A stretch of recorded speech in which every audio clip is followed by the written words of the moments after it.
Pakistan administered Kashmir PoK में आज बड़े पैमाने पर विरोध प्रदर्शन देखने को मिल रहे हैं। अवामी एक्शन कमेटी एएसी ने पूरे क्षेत्र में शटर डाउन और व्हील जैम हड़ताल का आह्वान किया है। ये प्रदर्शन स्ट्रक्चरल रिफॉर्म्स की मांग को लेकर है, जैसे कि पीओके विधानसभा में शरणार्थी रेफ्यूजी सीटों को हटाना, बिजली दरों में सुधार और सब्सिडी वाला आटा सुनिश्चित करना। इस आंदोलन के चलते शहबाज शरीफ सरकार पर जनता का गुस्सा बढ़ रहा है। प्रशासन ने सुरक्षा बलों की भारी तैनाती की और इंटरनेट सेवाएं बंद कर दी हैं, लेकिन विरोध प्रदर्शन जारी है। नमस्कार दोस्तों, आप सुन रहे हैं यूपीएससी सिविल 360, जहां आप बिना स्क्रीन देखे सिर्फ सुनकर रह सकते हैं 24/7 अपडेटेड, बिल्कुल यूपीएससी इनसाइट्स के साथ। तो आज हम बात कर रहे हैं पाकिस्तान ऑक्यूपाइड कश्मीर यानी पीओके की। वहां आजकल बड़े पैमाने पर विरोध प्रदर्शन चल रहे हैं। हाँ बिल्कुल। ये जो अवामी एक्शन कमेटी है एएसी, उनके कॉल पर पूरे इलाके में एक तरह से टोटल शटर डाउन और व्हील जैम स्ट्राइक देखी जा रही है। ये खबरें आ रही हैं। मिरपुर, कोटली, रावलकोट, यहाँ तक कि नीलम वैली जैसे कई डिस्ट्रिक्ट्स में लोग सड़कों पर हैं, अपनी आवाज उठा रहे हैं। बिल्कुल। और ये कोई छोटी मोटी बात नहीं है। कई सोर्सेस कह रहे हैं कि हाल के सालों में पीओके में ये सबसे बड़े आंदोलनों में से एक है। अच्छा। हाँ जी। अवामी एक्शन कमेटी, जिसे एएसी कह रहे हैं, उनको वकीलों की एसोसिएशंस और सिविल सोसाइटी ग्रुप्स का भी काफी सपोर्ट है।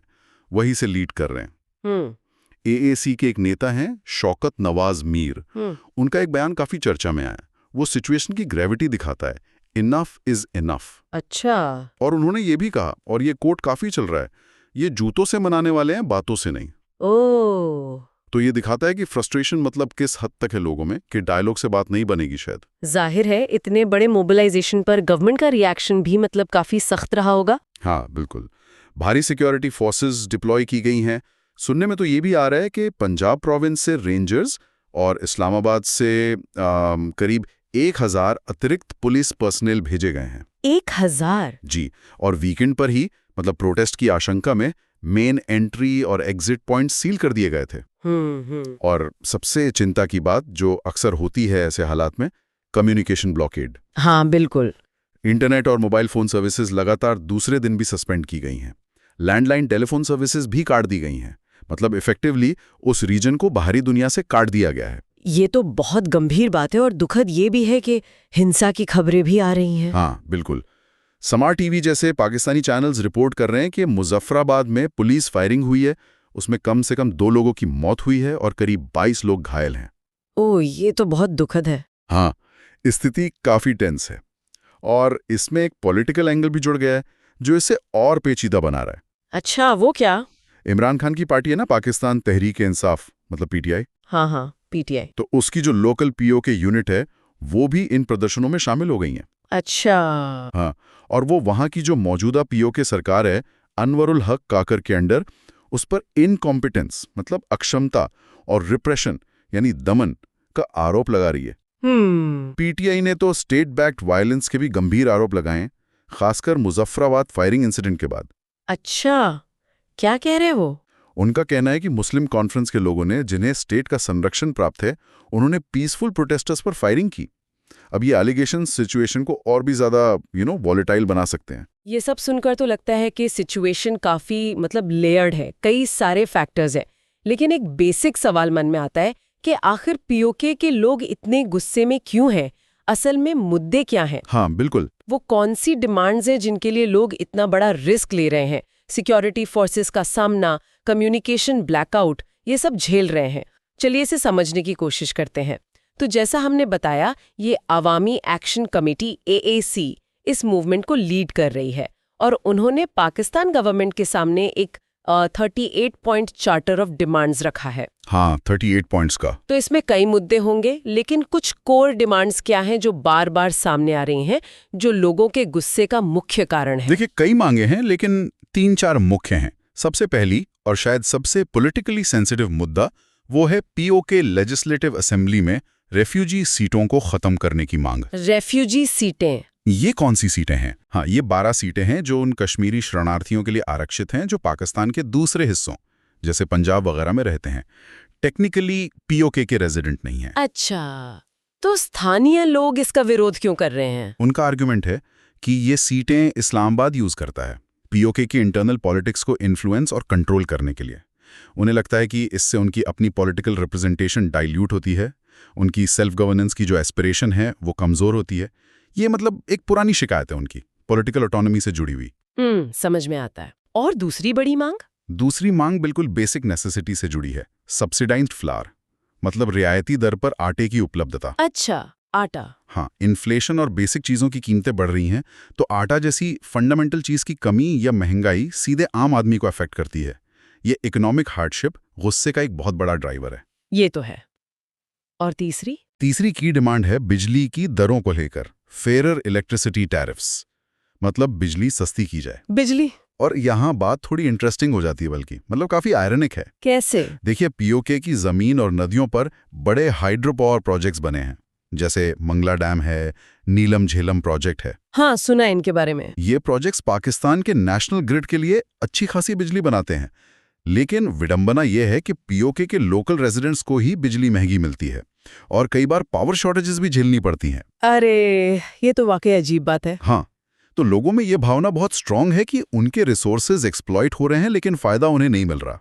वो शौकत नवाज मीर ने भी कहा है, our campaign is not against any institution but for the fundamental rights denied to a people for over 70 years. ये सेंटिमेंट बहुत पावरफुल है। तो ये मांगे सिर्फ मतलब सतही इकोनॉमिक मुद्दे नहीं है? नहीं, बिल्कुल नहीं, नॉट एट ऑल। ये डिमांड्स सुपरफिशियल नहीं है। इनके पीछे दशकों का गुस्सा है, उपेक्षा है, फ्रस्ट्रेशन है। लोग तंग आ चुके हैं, जिसे वो कहते हैं रैम्पेंट करप्शन, फंडामेंटल राइट्स का न मिलना और लगातार नजरअंदाज किया जाना। अभी हाल में बातचीत भी हुई थी एएसी लीडर्स, पाकिस्तानी गवर्नमेंट के मिनिस्टर्स और पीओके एडमिनिस्ट्रेशन के बीच। कई घंटों तक चली मैराथन टॉक्स थी, लेकिन वो फेल हो गई। अच्छा, क्यों फेल हुई? रिपोर्ट्स के मुताबिक मेन रीजन ये था कि एएसी जो एलीट प्रिविलेजेस हैं और ये रिफ्यूजी सीटों वाला मुद्दा है, इन कोर इश्यूज पर कॉम्प्रोमाइज करने को तैयार नहीं थी। वो अपनी मांगों पर अड़े हुए हैं। ये उनके रिजॉल्व की गहराई दिखाता है। तो बेसिकली ये सिर्फ आटे या बिजली की कीमतों का मामला नहीं है, ये कहीं गहरे सवाल हैं पॉलिटिकल राइट्स के, रिसोर्स डिस्ट्रीब्यूशन के और एक तरह से हाशिए पर धकेल दिए जाने के एहसास के। बिल्कुल। सोचिए, एक रीजन अपने नेचुरल रिसोर्सेज से देश के लिए बिजली बना रहा हो और वहां के लोगों को ही फायदा न मिले बल्कि महंगी बिजली खरीदनी पड़े, और साथ ही उन्हें लगे कि उनकी पॉलिटिकल आवाज को दबाया जा रहा है। हाँ, यही डीप सीटेड फ्रस्ट्रेशन और अन्याय का बोध है जो आज सड़कों पर दिख रहा है। ये पुरानी शिकायतों का मतलब एक उबाल है जो अब फूट पड़ा है। इस पूरे मुद्दे को खासकर यूपीएससी पर्सपेक्टिव से समझने के लिए मुझे लगता है थोड़ा हिस्टोरिकल बैकग्राउंड में जाना बहुत जरूरी है। हाँ, बिल्कुल। कॉन्टेक्स्ट के बिना बात अधूरी रहेगी कि आखिर ये पीओके की सिचुएशन बनी कैसे, ये इलाका पाकिस्तानी एडमिनिस्ट्रेशन के तहत आया कैसे, और इसका ये डिस्प्यूटेड स्टेटस क्यों है। हमें 1947 में वापस जाना होगा। सही। जब इंडिया और पाकिस्तान का पार्टीशन हुआ तो जम्मू एंड कश्मीर एक प्रिंसली स्टेट थी। शासक थे महाराजा हरी सिंह। हाँ। उनके पास ऑप्शन था इंडिया ज्वाइन करें, पाकिस्तान ज्वाइन करें या इंडिपेंडेंट रहें। शुरुआत में महाराजा हरी सिंह इंडिपेंडेंट रहना चाहते थे, लेकिन इवेंट्स बहुत तेजी से बदले। अक्टूबर 1947 में पाकिस्तान ने ट्राइबल मिलिशियाज, जिन्हें कबायली कहते हैं, उनकी आड़ में कश्मीर पर हमला कर दिया। और ये डॉक्यूमेंटेड है कि इन मिलिशियाज को पाकिस्तानी आर्मी का सपोर्ट था। इस हमले के सामने महाराजा हरी सिंह ने भारत से मिलिट्री हेल्प मांगी और तब उन्होंने इंस्ट्रूमेंट ऑफ एक्सेशन साइन किया। एग्जैक्टली। 26 अक्टूबर 1947 को इंस्ट्रूमेंट ऑफ एक्सेशन पर साइन किया, जिससे जम्मू एंड कश्मीर का भारत में लीगली विलय हो गया। इसके बाद ही इंडियन ट्रूप्स को श्रीनगर एयरलिफ्ट किया गया आक्रमणकारियों को पीछे धकेलने के लिए। और इसी से पहला भारत पाक युद्ध शुरू हुआ कश्मीर पर 1947-48 में। ये युद्ध करीब 14 महीने चला और फिर 1 जनवरी 1949 को यूएन के इंटरवेंशन से सीज फायर हुआ। हाँ, और जब सीज फायर हुआ, अब तक जम्मू एंड कश्मीर का एक बड़ा हिस्सा पाकिस्तान के कंट्रोल में जा चुका था। इसी हिस्से को आज भारत में पाकिस्तान ऑक्यूपाइड कश्मीर या पीओके कहा जाता है। बिल्कुल। यूएन सिक्योरिटी काउंसिल ने 1948 पे कुछ रेजोल्यूशंस पास किए थे, जिनमें रेजोल्यूशन 47 अप्रैल 1948 काफी इंपॉर्टेंट है। हाँ, उसमें क्या था? उसमें एक मल्टी स्टेप प्रोसेस बताया गया था। पहली शर्त ये थी कि पाकिस्तान अपने ट्रूप्स और नेशनल्स को कब्जे वाले इलाके से हटाए, विड्रॉ करे। अच्छा। उसके बाद भारत को अपनी फोर्सेस मिनिमाइज करनी थी, और फिर एक प्लेबिसाइड यानी जनमत संग्रह का प्रस्ताव था राज्य का भविष्य तय करने के लिए। लेकिन क्रूशली पाकिस्तान ने वो पहली शर्त कभी पूरी नहीं की, अपनी सेनाएं नहीं हटाई। और क्योंकि वो प्राइमरी कंडीशन ही पूरी नहीं हुई तो आगे के स्टेप्स प्लेबिसाइट समेत इम्प्लीमेंट ही नहीं हो सके। जो सीज फायर लाइन 1949 में बनी थी उसमें 1971 वॉर के बाद थोड़े मॉडिफिकेशन हुए। शिमला एग्रीमेंट 1972 के तहत वही लाइन आज लाइन ऑफ कंट्रोल LOC कहलाती है, जो डी फैक्टो बॉर्डर है इंडियन एडमिनिस्ट्रेटेड और पाकिस्तान एडमिनिस्ट्रेटेड कश्मीर के बीच।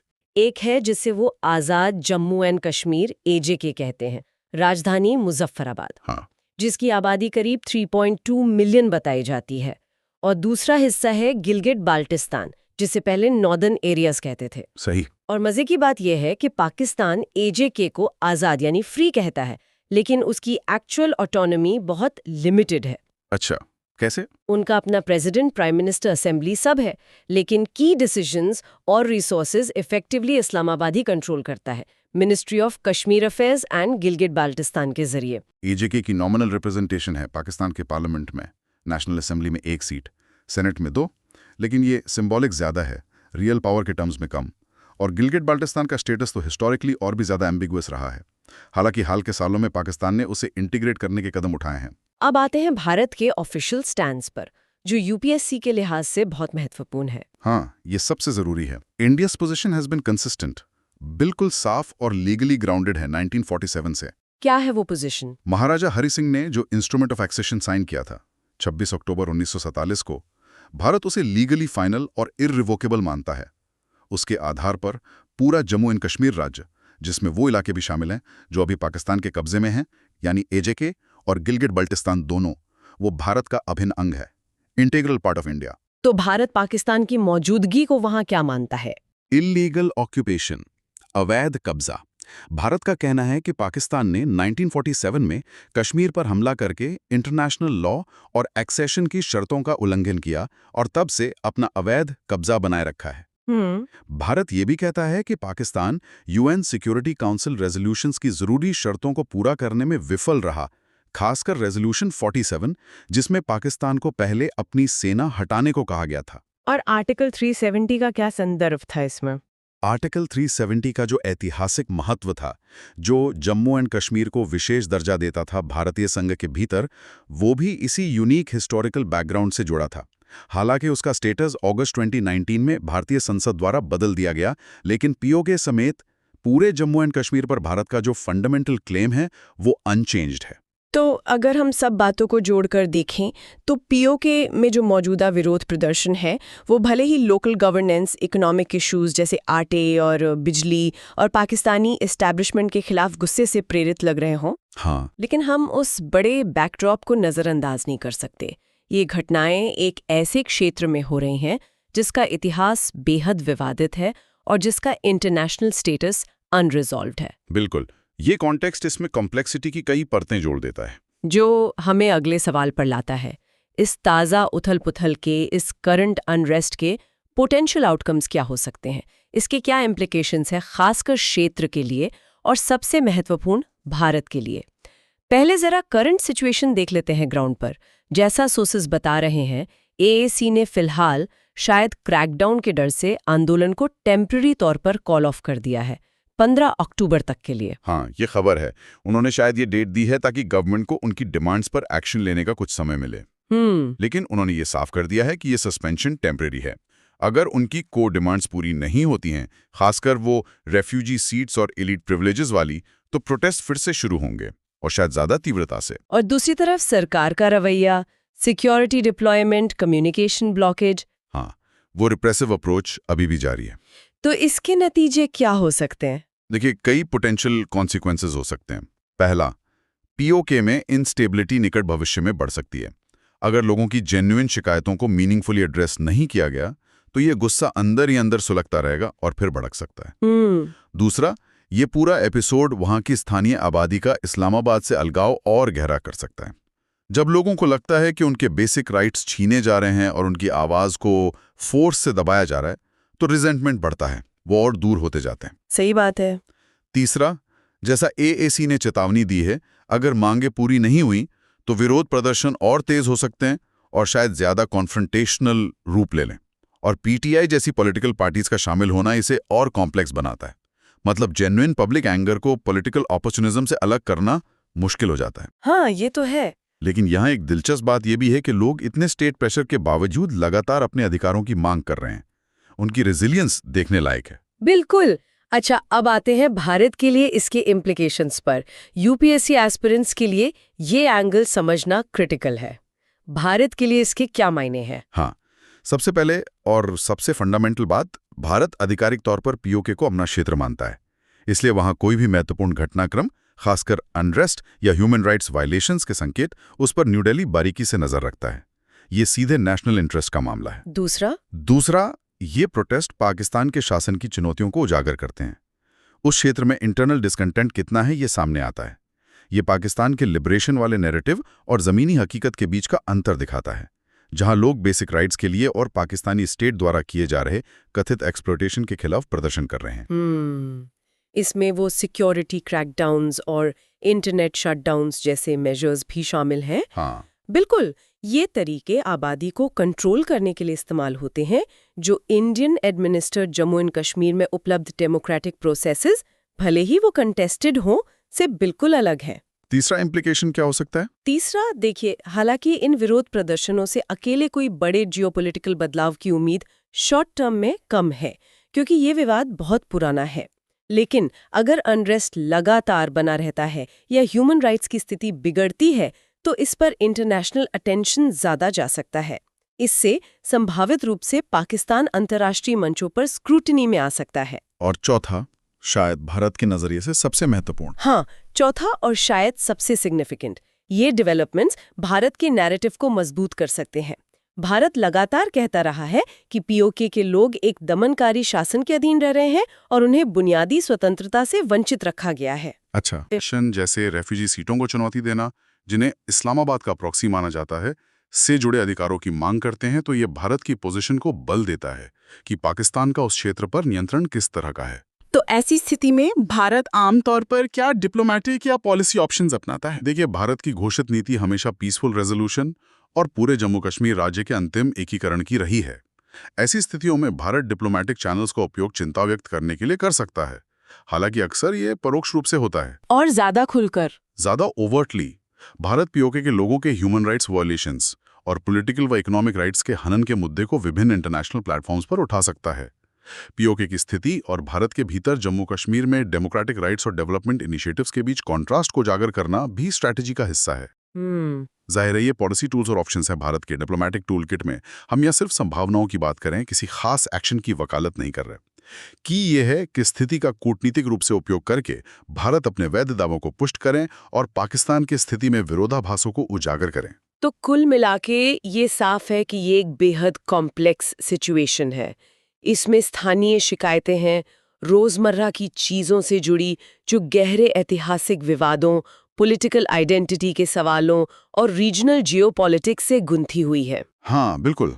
स्थिति फ्लूइड है, बदल रही है, और इस पर करीब से नजर रखना बहुत जरूरी होगा, खासकर रीजनल स्टेबिलिटी और भारत के लॉन्ग टर्म इंटरेस्ट पर इसके पोटेंशियल इम्पैक्ट को देखते हुए।